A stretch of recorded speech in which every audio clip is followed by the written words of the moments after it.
I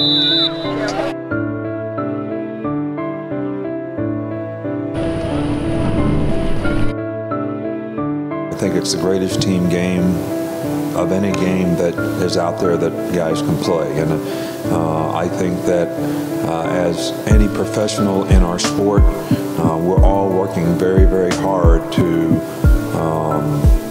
for player safety so that we don't have issues. But I think it's a little unfair in some ways to football when there's other sports that you never talk about, that people seem to be totally fine with, that actually have just as many or more issues when it comes to concussions and injuries as football does.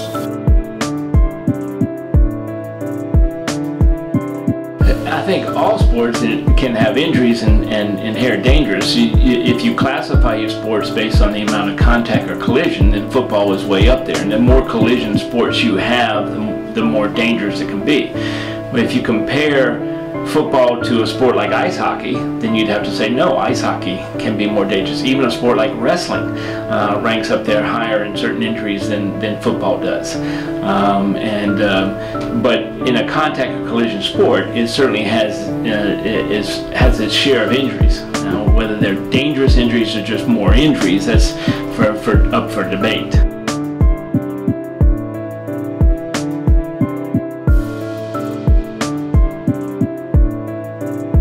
They've done a lot. They won't let you hit the quarterback. I wish I was playing now. I mean, they used to hit me in the head all the time. It wasn't a big deal. That's part of the game. You know, they don't let them go after them, you know, try to headbutt going 25 miles an hour at people, which they did that in my time all the time. But you know, and I haven't worn a helmet in a long time. I don't know if the equipment's better. I'm sure it is. It's all, you know, everything advances as time goes on.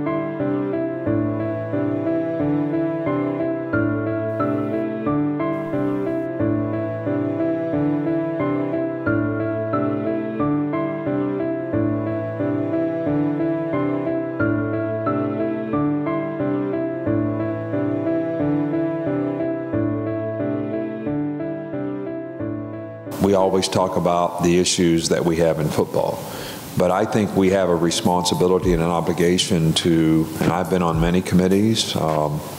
Probably the most enjoyable evening I had was with a travel group of 12 neurosurgeons this year at dinner, and had the opportunity to talk to them about things that we can do to enhance player safety. So I think we're all working very hard on that, we have a little kids camp where we had 1,000 kids this year, 9 to 13 years old, to try to promote, you know, our game and player interest in our game. So I think it's a great team game. There's a lot of lessons to be learned in any athletic competition, but football, because of the number of participants and the number of ways that people can contribute, I think is a phenomenal way. And it was really good for me growing up to develop sort of some of the attributes that it takes to be successful, whether it was commitment, hard work, perseverance, ability to overcome adversity, pride in performance. So I think every person has to weigh the advantages and disadvantages, but we love it or we wouldn't do it.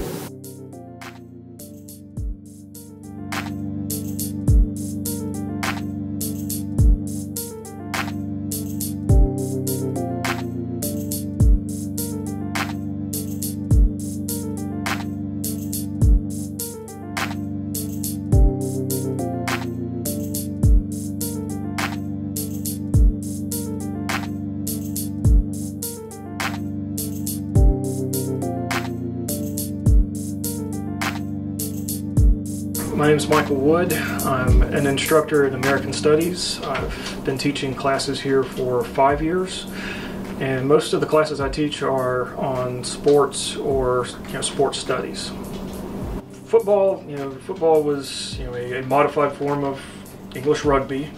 A lot of it had to do, it was a college game. It was very much kind of part of this kind of crisis of masculinity among the kind of upper class white young men that were going to college and feeling like they were kind of, I guess, getting there's this feeling that the college-age boys are becoming a little too bookish, maybe too effeminate, and this is after the Civil War. There was no real major wars between the Civil War and, say, World War I. And football emerges in the 1880s as sort of a kind of counteractive or an activity that young men, college-age boys, could do to display masculinity. All right, so my name's Dr. Jimmy Robinson, the Endowed Chair of Sports Medicine at the College of Community Health Sciences at the University of Alabama. I have been here in official capacity for the last 3 years, but as a full-time professor, but have been here part-time for most of my career.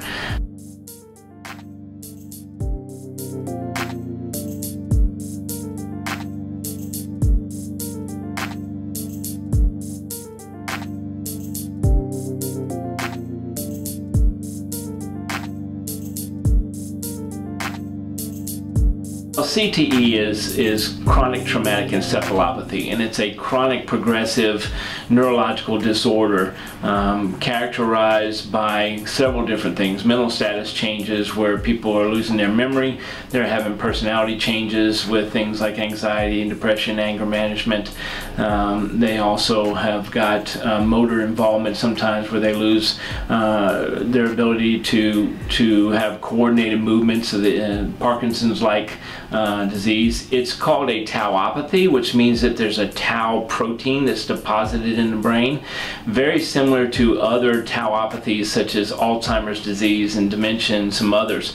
It's different in a way in that the location of the tau protein is in a different part of the brain than we would normally see with, let's say, Alzheimer's. But the clinical picture is almost identical, and it's very difficult to distinguish the two. Hello, my name is Richard Todd. I played for Alabama 1972 through 76, played high school football at Davidson High School, played for the New York Jets for 9 years and the Saints for 2 years. And my sons did not play football. We just tried to steer them away. I mean, and a lot of that has to do with with the science they've got with the head injuries. I mean, you can go across the street, get hit by a car, and something happen to you, or be in a car wreck and get hurt. But yeah. It's something. There's a lot more science to it and a lot more research out there. So I didn't tell him he couldn't play, but I definitely steered him away from it. I'm Jimmy Todd. I'm a senior here at the University of Alabama. My dad's Richard Todd, and I did not play high school football. It did kind of, it hurt in a way. Like, I mean, I understand why he wouldn't let me play because of everything he went through, but I also don't understand why he wouldn't have just let me try it out. Because like, what does it matter if I try it out and I don't like it to him or to my mom? Because to me, both of them didn't want me to play anyway, so I could have been the same way as my brother and gone and not liked it and not getting hit, which I probably wouldn't have, but I just don't get why they wouldn't let me go to like a camp for a couple weeks and see how I liked it. Because it's not like I was asking them to let me just play football full time. I just wanted to see what it was like. Concussion awareness has shot through the roof. And I tell people sometimes, I say that the number of concussions that I see and that we're experiencing even in the state of Alabama is growing, and that makes me happy. Because people are recognizing the signs and symptoms of concussions. Coaches are getting trained on concussion recognition and awareness. Parents are becoming more aware, and the athletes become more aware. So when a kid would normally have a concussion and then think it's just part of the game and keep practicing, well, then he's still getting trauma to the brain that hasn't recovered, especially in a child's brain where it takes a little bit longer to develop, and we don't know what the developing brain, how it responds to trauma. You don't want them to have repeated hits to the head when they've had some damage to it, or at least some injury to it, even if it's biochemical injury from a concussion. So kids are becoming more aware, so they're letting people know earlier, hey, I've got a concussion. And we know that kids that have concussions, no matter how bad they seem initially, all get over it. Every one of them get over it. Some take longer. The normal is somewhere between 10 and 14 days for a child to recover from a concussion. Some of them get over in a couple of days. Some of them take weeks to get over. But once they're recovered, then they seem to do well. And we also know that athletes that return too quickly have a much higher incidence of having concussion or prolonged symptoms. So the fact that people are recognizing they're getting treated earlier, they're being held out longer, and not returned until it's a lot safer, I think the sport is becoming safer because of that. You add in the rules where you can't hit somebody in the head and have some of these other rule changes like that that actually protect the athletes, then I think you're going to see the sport becoming a lot safer. Like with my mom, I get intimidated by her very easily. So whenever I would say, can I play football, she would just kind of like scream at me and be like, no, you're never doing that. You're going to get yourself killed, or you're going to have like a horrible injury. You're going to lose your arm or something like that. I'd be like, okay, I'll stop. She would just kind of like, she would intensify it, she would over-exaggerate it way too much to like make it sound like it was the worst sport in the world for me to play. Learning teamwork, learning hard work, learning dedication, learning the things that it takes to help you be successful in life, learning how to deal with failure, which is something that, you know what, is kind of getting lost today a little bit. And it teaches things that no other sport can. I think it's something that I wish everybody could experience, because it's something pretty special. I'm Savannah Ryer. I played football here in 2015, and I also played soccer and basketball, and I was also on the bowling team. Oh, I'm really glad I played. I would not change it for the world. If I could go back, I might even play my freshman year, but I'm just glad I started when I did. I don't really regret not starting, because I think that there's a certain time that it was supposed to come into my life, and it did, and I think it really helped me as a person and as an athlete. I don't think I'd be where I am today without it, so I'm really just thankful that I tried it that day. So, Jason Bothwell, Northridge High School football specialist and kickers and punters coach. I coached Savannah Ryer in the 2015-2016 football school year. Initially, honestly, I thought it was just another female athlete wanting to break down barriers. You tend to come across them very regularly at your larger high schools, but once on the field and cleats laced up, I could see that it was a different dynamic to her as an athlete all around. In terms of the setup, the logistics of a female playing a male sport, where would be her place in terms of changing facility, keeping her separate from the rest of the team when she needed to be. I think her concerns were basic too, like how do you put on football pants? Those were things that, her first photo day, they had to wear their pants, and her mom had to go in there and help her, put them on and do everything. But, once she got into the mix, she just seemed to flow right in with it. Outside of that, she still worked out with the team. She still ran in conditions with the team. We didn't treat her as if she was any different from anyone else that was on the top. I honestly think I probably got hit more than most kickers in their high school career, and that might have been because I was a female, and it also might have been because some of the teams I played on were very good, and so when you're losing by 21 points or something, and there's a female kicking extra points, it might be a little discouraging. I feel like it might be, so I understood it. It was all about being able to produce, I think, with her teammates. She had to prove herself. Otherwise, she was just a girl out here trying to do something that some other girls had done before, and I think once she showed them that she could help them win, the buy-in from them was pretty much consensus.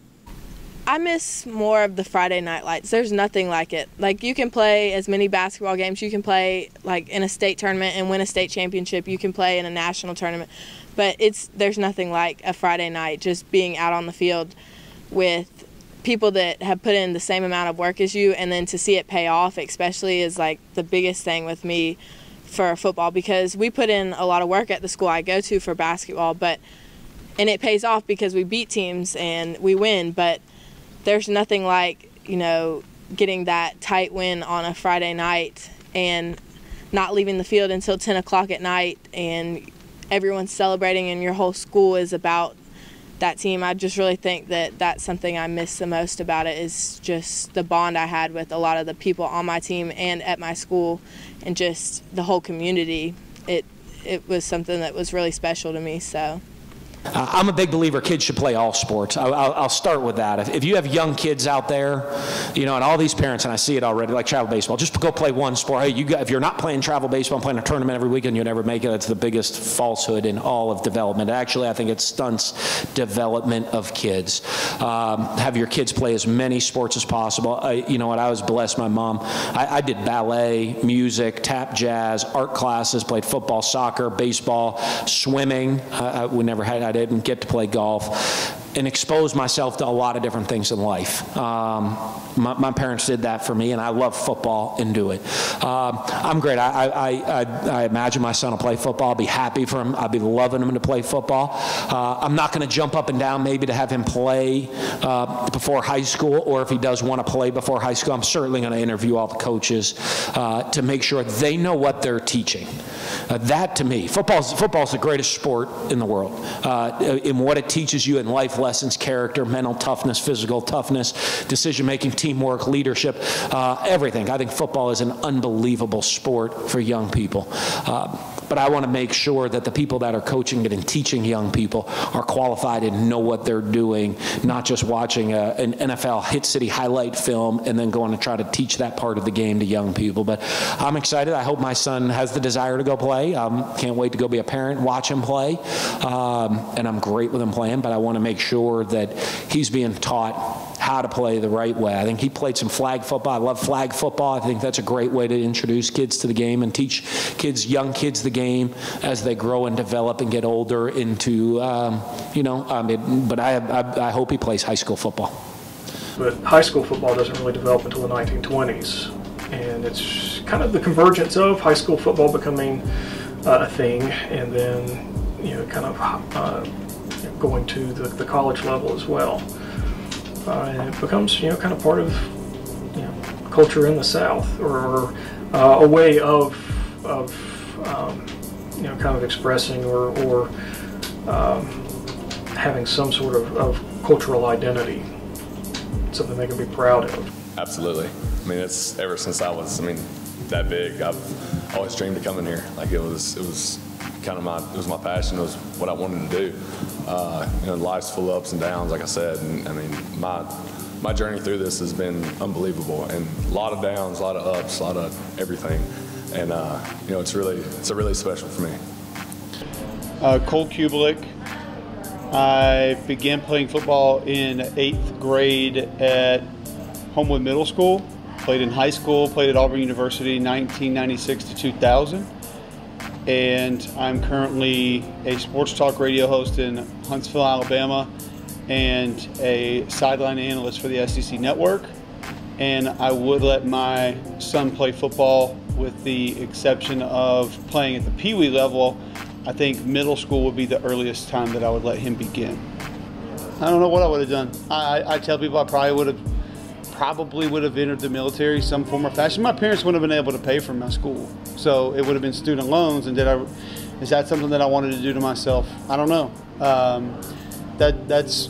I can remember telling family and friends when I was 8, 9, 10, 12 years old that I was going to get a football scholarship, and I was also going to play in the NFL, and that didn't happen. So part of it did happen, part of it didn't. So that's all I ever really wanted to do. There's comparisons between football and kind of the emergence of industrial society, you know, kind of corporate society, where you you have a boss, which is your coach, and you have goals and that sort of wins, and then if you want to even bring it down from there, first downs, touchdowns, or kind of production goals and those sorts of things. So I mean, it's a sport that really developed with that age and was embraced first with the upper class, and then really by the 1920s broadly. I was hired at Bear Stearns. Ace Greenberg, who ran Bear Stearns at that time, he said, I go after people that have a PhD, and that stands for poor, hardworking, and a deep desire to make a lot of money. So I guess that was kind of the way I looked at it. And if I majored in PE at Alabama. I can teach people to do 20-count jumping jacks, but I wasn't trained for Wall Street. But, we had a training program, but they hired me strictly because I was a quarterback of the Jets. There's no doubt about that. If I went in there out of the street, out of the blue and just knocked on the door and they'd say, what are your qualifications? And I majored PE at Alabama, I'd never be hired. Probably, if not definitely, everything that I have in my life, I could somehow attribute to being a college football player. My first job out of college was a pharmaceutical rep. There was a company that was expanding. They had interviews in Birmingham. I went. The guy gave me the interview because he knew who I was from being an Auburn fan. It wasn't his responsibility to hire me, but I impressed in the interview, and they went on to hire me. I don't get that interview if the guy doesn't know who my name is, because I had no sales experience. I had no work experience outside of college. I had just graduated. Other medical sales jobs that I got after that, guys knew who I was again, wanted to hire a former athlete because of things like work ethic, and working for a team, understanding how to get up and go work on your own every day. And then being in the media, having a radio show, being on the SEC network, I don't really understand how I get hired if I don't have that experience. I mean, a lot of my credibility is playing experience and having been on a team that played in these venues and been a college football player. So that credibility gave me opportunities to prove to people that I deserve to be an analyst on camera, be a radio host in front of a microphone, and without playing college football, I don't know if I'm really given those opportunities. I'll definitely do it again, because one, I don't know where a different life would take me, and two, just because I'm here in this situation, and there's a whole lot of people who wish to be in my shoes, and you got to know that and appreciate that every single day. And just know that it can all be taken away from you in a snap of a finger. We haven't really talked about African Americans, but there was a parallel sport culture, football culture at historically black colleges and universities. At the same time, Alabama was becoming a national power. Tuskegee was a national power in football, and a lot of the same kind of positive characteristics and arguments for football were applied to black players, but there's also the issue of race as well. Kind of muscular assimilation. Try to by proving your manliness on the field, you will gain, hopefully, over time, greater acceptance in broader American society. Well, growing up on the west side of Tuscaloosa, as people know, it's a poverty environment. A lot of us didn't grew up without our father, and football was a real outlet for some of us to have something positive in our life. When you go into a community with so much negative, you're having coaches to represent that father figure for you. So it was a great outlet for me, and I can't thank God enough for putting me in that position. Hi, I'm Coach DeMario Pippin, football coach at Central High School, Westlawn Middle School. I started playing football when I was 10 years old, played college football, played professional football, so football has done a lot for me in my life. Well, the first time I ever started playing football, like I stated, I was 10 years old, and behind my neighborhood, that's where they used to host all the Little League practices, so I used to go back there and watch the guys, and I used to always see the kids walking through the neighborhood with their shoulder pads and their helmets, and it was really interesting to me, so I decided to go out there and give it a shot. Well, really, it started out my sophomore year, because I really was a big fan of basketball. I actually really didn't like football as much, And, you know, when you looked at my size, I'm 5'9" guy, so, you know, the odds of making it to the NBA were kind of slim, so I kind of gravitated towards football. And once I did that, you know, I went for 1,000 yards my sophomore season, and, you know, my yardage just kept piling up, kept going up as the years went on, and I had a lot of success. As a team, we won a state championship my senior year, and I was the first to go to college out of my family due to football.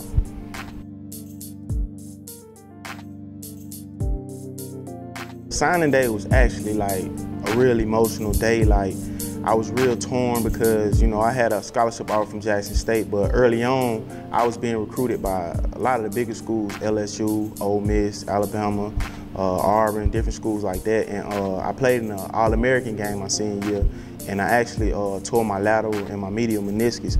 And, you know, once I did that, a lot of the schools kind of bagged away because they felt like it was a bad investment, investing in a guy, a scholarship that haven't played it down for them. So a lot of the big schools fell back, and I ended up signing with Jackson State. So it was a real emotional day for me. You know, like losing my older brother, you know, to gun violence. It was big for me having that support from my coaches, from my teammate, you know, and that happened when I was in college. So when I was in college, man, like the guys really wrapped their arms around me, man, embraced me. You know, they treated me as their brother. My coaches treated me as their son. So it was easy for me to overcome that due to that. Growing up, I always valued coaches, and coaches always did a lot for me. Like times when I was hungry, they fed me. You know, when I didn't have clothes, they provided clothes for me. You know, when I just wanted some enjoyment, they took me out and did things with me that people wouldn't do. And, you know, I just always admired a coach. So, and that's something that I always see myself doing, you know, once my football career was over. So soon my football career was over, it was a no-brainer for me that I wanted to be a coach and get back to my community and develop the talent that's around. It's a great sport. I love high school football. Where would I be without football? I loved going and watching my kids play. You know, one of the greatest things I ever did was take a year off and attend my kids' high school football games at Mandeville High. It was one of the best things I ever did being a parent. High school football leads into college and leads into education. Football and sports, it gives us opportunities as young men that we'd never ever have. Yes, I'm for high school football. Like down here, I mean, I've just got a slow start off of classes here, and I feel like if I would have played football, maybe I'd be more dedicated to school and maybe have a better GPA. I don't know. There's the friend question too. Like maybe the people I was playing football with were, some of them like probably realize the same thing. Like they need to focus harder in school, and that would have made me want to focus harder because they were doing it too. And I don't know. It's possible. That's what I think could have happened. No, I think Jimmy's going to be fine. He's succeeded. He was Player of the Year up in Florence for his sport, and you know, like I said, I don't know what the percentages are. I think it's how many 2% of high school players play college ball, and then like 1 or 2% of those guys play professional football. So the odds of trying to make a living in football, it would be great to make a living in football. I wish I was a quarterback nowadays. I mean, these guys make so much money. It's you know, it's incredible what they make, but it's, you know, it's very hard to get to that level, and you know, your average life in pro football, it's still, I don't know, running backs are like 3.5 years, and quarterbacks are probably a little longer because they don't get hit as much. But it's, you know, it's just, you know, when you get through playing professional football, you're still a young guy and you got a lot of living to do. So you got to still keep your education, you got to still have, you know, the other interest, and you got a lot of living to do after football. So hopefully you come out and you're okay. I think there's a lot more research going on concussive management. For some reason, everybody's trying to find that the holy grail of concussion diagnosis. Concussions are easy to diagnose, and you don't need to be, once you start asking questions on the sideline on a kid who got hit pretty hard, and you're asking questions about concussion, you've already made the diagnosis. If you're doing balance testing and have them follow your finger with their eyes and all these kind of things, you know they're already concussed. So the diagnosis is made. And every state in the country has got a law saying that a kid cannot go back into play on the same same day once he exhibits signs and symptoms of concussion. So most of it, really, to me, the good research that's going on now is actually how to know when it's absolutely safe to send an athlete back to play. In other words, we can ask them, hey, do you feel okay? And ask them these questions and have them fill out symptom checklists, but that's up to them being honest. I used to have athletes that say, do you have a headache? And they'd say, oh, no, I'm fine. But if I asked them, how bad is your headache? And they say, oh, it's not too bad. Well, you can see the difference in the same athlete at the same time asking the same question posed a different way. I now know that he has a headache. It's just that he doesn't feel it's bad. But yet, if I said, do you have a headache? He'd say no, because he wanted to go back in the game. I had ACL surgery when I was in high school. My senior year, I didn't even make it through a full game and have what they call a pivot shift. And the joint just basically isn't stable enough. And then when I got to college, I had a Jones fracture, so I had a screw put in my 5th metatarsal, the outside bone of your foot. I ended up bending that screw and reopening the fracture line about a year later. So I had that screw taken out, a new one put in and bone grafted. I had nasal surgery because my helmet came down and hit me in the nose, and I had a deviated septum. I had surgery, I had 2 scopes on my right knee because from when I had the ACL, obviously it's beginning to catch up on you. You don't have cartilage, and it's just kind of wear and tear.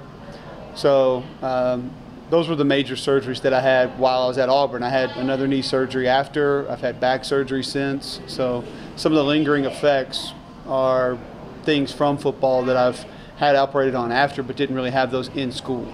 They affect me every day. I go to the chiropractor once or twice a week. I have regular massage therapy appointments. I actually just started seeing a physical therapist about a month ago. Because of some alignment issues that I'm having and some nerve issues that I'm having stemming from my back. I have lateral recess stenosis in my back, which causes me to have numbness, tingling, and lose feeling in parts of my left leg. So there's a lot of days when I'm really sore. If I have a pretty strenuous workout, I'm going to pay for it for the next day or two. Knees, hips, feet. They don't slow me down as far as really doing a whole lot of what I want to. I started playing golf again about a year and a half ago. I came to the realization that that was probably a bad idea a couple months ago once my back was sort of worsening. So does it keep me from doing some things? Yeah, I'm not going out and running a marathon, but I don't really want to run a marathon. So it's kind of the give and take. You understand what you're getting into. You understand that there's probably going to be a physical price that you'll pay down the road. But again, for me, it's worth it. I don't necessarily agree that helmet design makes a big difference. Helmets were really designed to prevent skull fractures, and some of the newer helmets that are coming out are actually heavier. And especially at the high school or little league level, if the helmet's heavier, they don't have the neck muscle control to hold that helmet up, so it's almost like a bobblehead. And a lot of concussions, probably most of them, are actually acceleration, deceleration, or rotation injuries, not head-to-head. So it's just being stopped and started like that, to where their brain gets shifted in their brain. Well, Whiplash. That's right, whiplash. So you put a heavier helmet on a kid that doesn't have good neck strength, then that can be an issue. Absolutely. Both of my sons play football. My oldest son, Jackson's 15. He'll turn 16 in September. He'll be a sophomore. And my youngest son, Whit, just turned 12. We're going in 6th grade. I didn't allow Jackson to play till he was in 7th grade. And I felt like that I wanted to make sure the right coach, because football's a hard, tough game. You got to make it fun for the kids. And I wanted to make sure he got in the right situation that taught the right fundamentals of how to tackle, how to block, all of those things that are extremely important. I actually let Whit play a little younger because he played for a friend of our family's, Mark McGriff, down in Gainesville, Florida. And Mark certainly understands and knows the fundamentals of the game. I do think you're going to see more changes at the lower levels. My feeling is that a developing brain in a child probably shouldn't be banged around as much is not needed. So the number of contacts, the amount of contacts to the head should be limited. There's a lot of people that propose that a child really shouldn't play collision football until maybe early and mid-adolescence, so 14 to 15, so high school. And before then, they should play maybe more of a flag football type sport where they're actually learning the game better. And also during that time, I think you're going to have more instruction on proper tackling techniques, proper ways to protect yourself, neck strengthening so that their head's not a bobblehead, vision training so they may be able to anticipate a hit that's coming on them, these kind of things. Do that while they're younger so it becomes natural for them when they're playing the sport. I am Sam Collins. I'm 37 years old and I'm a manufacturer's rep in sales. I grew up playing flag football. Started playing tackle football when I was in 7th grade. Played high school at Fayette. Spent 5 years down here at the University of Alabama and then a brief stint with the Tampa Bay Buccaneers. Okay, so you started playing tackle in 7th grade? Yes. Do you think that was too early? No, I don't think that's too early. I mean, me personally having a son that's 6, you know, I'm not a proponent of him playing tackle right now. I don't think for him he's not big enough. I think, in my opinion, the largest part of a kid right now is their head. When you put a helmet on it, you can't keep them, you know, from ducking their head. So, you know, for my son, being the size he is, I think he benefits from playing flag because he still learns to run, to throw, to catch, to break down. He learns some basic fundamentals. He's just not getting hit. Okay, so tell me about the football team. You on it? Yeah, and I really like it. You like it? So when did you get started with it? I started football because I liked football when because I played it all the time in my backyard. My wife and I have discussed it, and we're not going to let him play tackle until he's middle school age. So that would be 7th grade. Why do you say that? It didn't affect me. I mean, I understand that you know, a lot of kids now play sports year-round, a certain sport, to develop their skill. You know, right now we want our son to play multiple sports throughout the year, to try different things, to see what he likes, and the girls too. I have 2 daughters, so we like them trying different things. You know, as far as the tackle is concerned, you know, that'll come with age. I mean, the bigger they get, the more mature the body gets. You know, I think the better off they are as far as hitting and playing tackle. Can you talk to me about your last high school game that you ever played? My last high school game was a playoff game against Deschler in Fayette. I got my jaw broken in the 2nd quarter and then went to the emergency room, had some x-rays done, and then came back and played the 3rd and 4th quarter. Do you think that was safe? At the time it was. It hurt. You know, it was already broken, so I don't think it could have done really any more damage, but you know, looking back on it, should I have done it? Probably not, but how do you tell a senior in high school, an 18-year-old kid that had won the state championship the year before and had a potential to do it again? You know, I wasn't doing it for myself. You know, all those guys that I grew up with, we played ball from when we were little, and you know, I felt like I owed them, you know, as much as I owed myself. So yeah, I would do it again. What if something like that were to happen to your son? How do you feel about that, hypothetically? Injuries happen. Football is a violent game. You know, whether you're playing flag or whether you're doing tackle, there's always the opportunity, you know, to get hit. I mean, these flag football kids, although you try and tell them to stand up, don't dive, they're kids. They're going to dive. They're going to, you know, they're going to bump heads. It's just part of it. I mean, there's not really any way to avoid that. So, and soccer's the same way. I mean, he could be playing soccer and you know, hit heads with somebody or fall and his head on the ground. You know, I understand concussions happen, but you know, football's a violent game. You know, you know what you're getting when you sign up for it. Do you like playing flag football? Do you like grabbing flags instead of tackling? I mostly make some touchdowns, and I like making touchdowns. Are we making touchdowns? Okay, so how do you do that? How do you make a touchdown? What do you have to do? You have to run fast, and you have to juke. What does that mean? It means you have to move around so they can't get you until they fall down, and then you can start running. And you're 6, right? Yeah. Do you want to play tackle football someday? How old do you think you should be when you play tackle? 7. 7. I played at Tuscaloosa County, graduated in 97. That's the year before they won the state championship in 98. I walked on at Alabama, Dubos's first year. Debo Swinney was my position coach. I obviously did not go as far as Coach Sam did, but I did it enough to say, hey, I gave it a shot. So that was Alabama, yeah. So you have a son who plays in this team. Yeah, the redhead, blue shirt, laying on the ground, quarterback, yeah, Turner. He's 6. Okay, so why did you want to get him involved in in flag rather than tackle at this age? Well, we don't really have the option to play tackle here in Tuscaloosa at this age, and I think that's a good thing.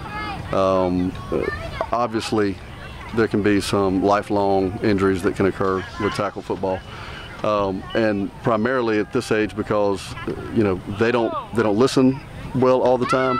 There's a lot of technique and skill that has to be taught before anybody needs to be tackling somebody, whether they're 40 or 4. I have a lot of friends who played college football, NFL football, and without exception, they do not let their kids play tackle football until they're old enough to understand and listen and learn how to properly tackle a player.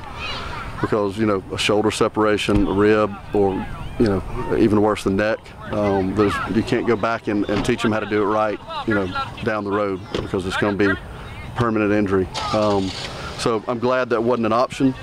My kid in particular would have definitely jumped at the chance to play tackle football. He asks me all the time if he can tackle me in the yard, which is fine.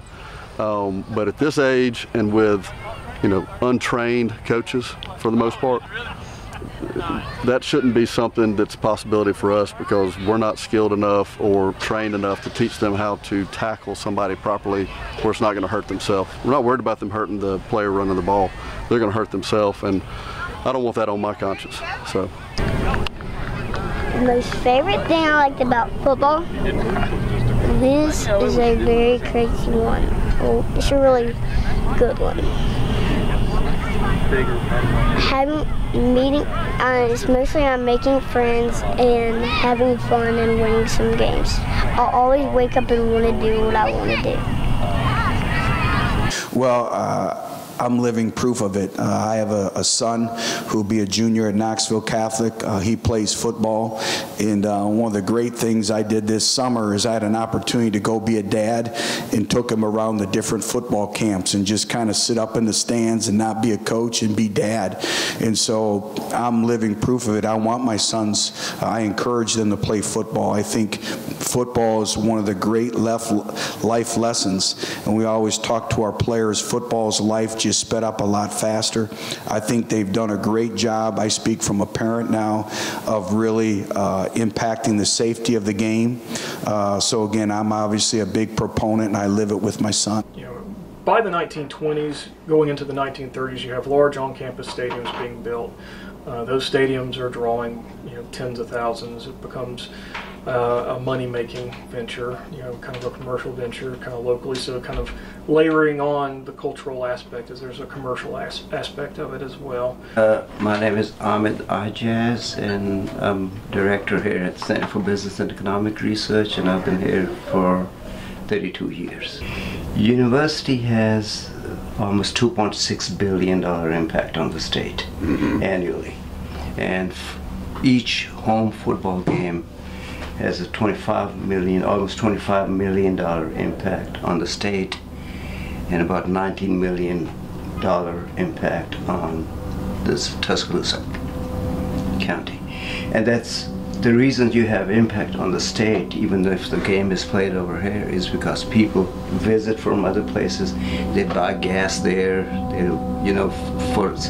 just for going to Tuscaloosa. So that adds up to the economic impact. And then on Tuscaloosa impact is lodgings tax, sales tax, when people go out and eat. So, it's all included in that $19 million for Tuscaloosa and $25 million for the state. Right, and that's per game. Per game. It's a football game, and it's an advertising event, and all that sort of stuff.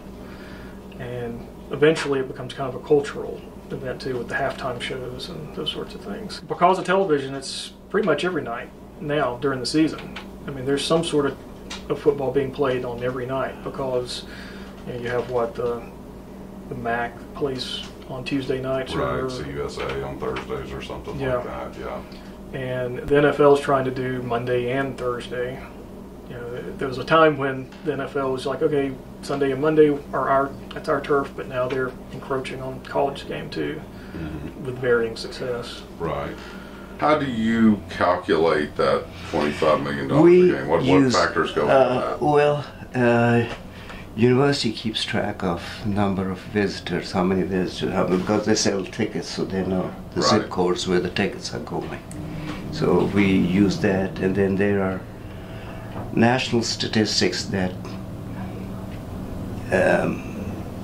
different universities have done that averages out how much people who go to a football game spend in a day. So you use that, and then you use multiplier, which is estimated by Department of Commerce, U.S. Department of Commerce, and they're using the IO matrix of the economy, which tells you exactly what job creates, what's the multiplier effect of every job or every economic activity is. If you had a boy, would you let them play football? If he wanted to play football, would. And it obviously depends on his size and skill level and when he would want to go. But I think if he was going to want to play football, and I was comfortable with the coaching staff at whatever level, and that they were very well versed on safety and the protection of the athletes and proper techniques of the game, absolutely. If you had to lay out a pattern for them, if you would say, I would say that I don't think I'd want them to play tackle football in these midget leagues or really little leagues. Even though if you think about basic physics, that force equals mass times acceleration, they're playing up against kids their own size, and they're not running real fast, and they're not big and strong or heavy. When they bump into each other, they just kind of fall down.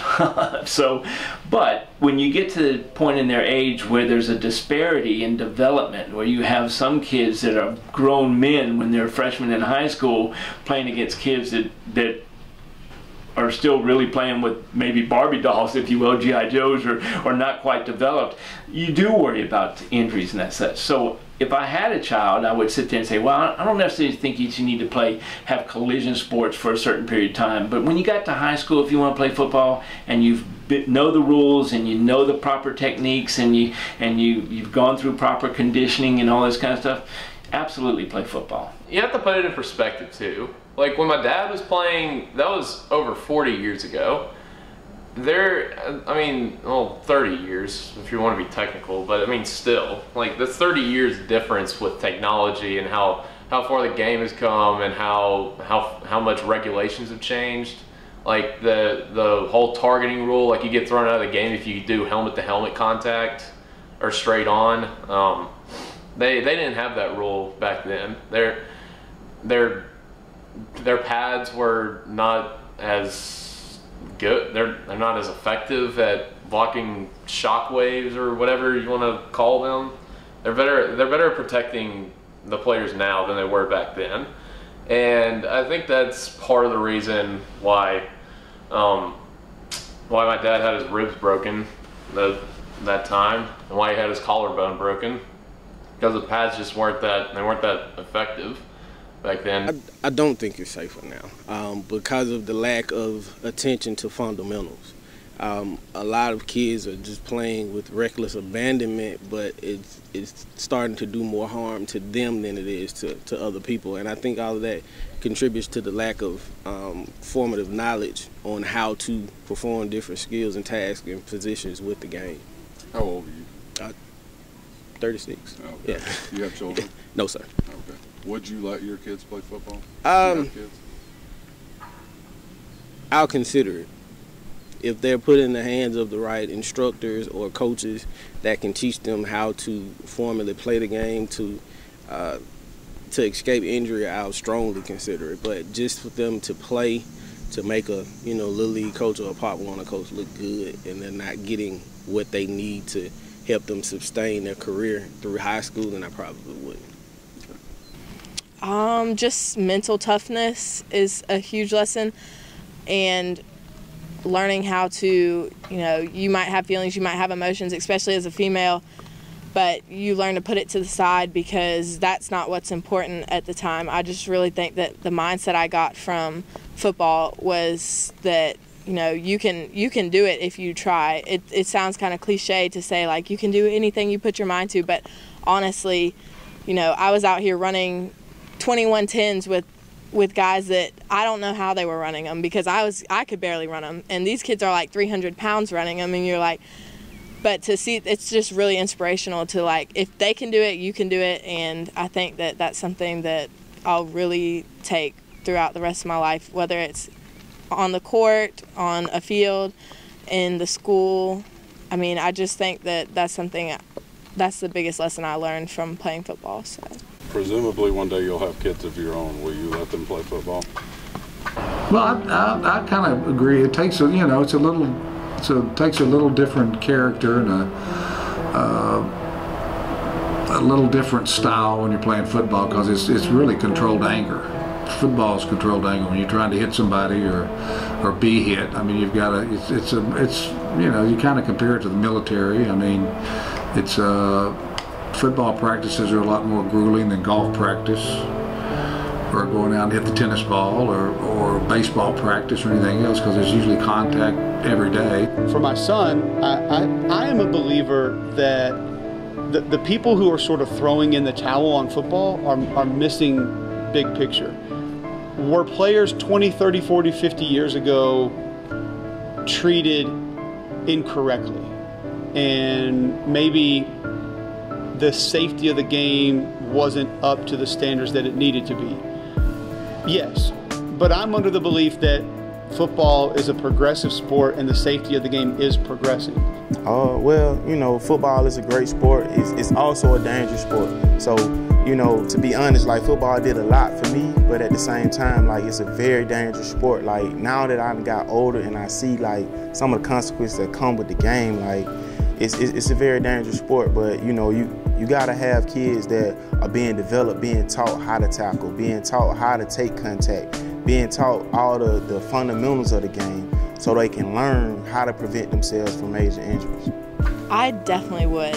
Like they said, you definitely have to have them in the right hands when they're young, especially now, because there's so many, you learn so much more about head injuries and stuff like that, and having a few concussions, I understand, like, the symptoms and the side effects that you get from them. It's not fun, and it's not something that I would want my kids to go through. But I think that if you put your kids in the right hands, then they should be able to play whatever they want to play. And I don't think I would hold my kids back with the fear of them getting hurt, because if I had that fear, I probably would have never played all the sports I played. I would have never played football, because I would have had the fear of, well, what if I get hit by someone that's twice my size? I've just never really lived my life thinking that I can't do something, or that I am too scared to do something. So I definitely let my kids play.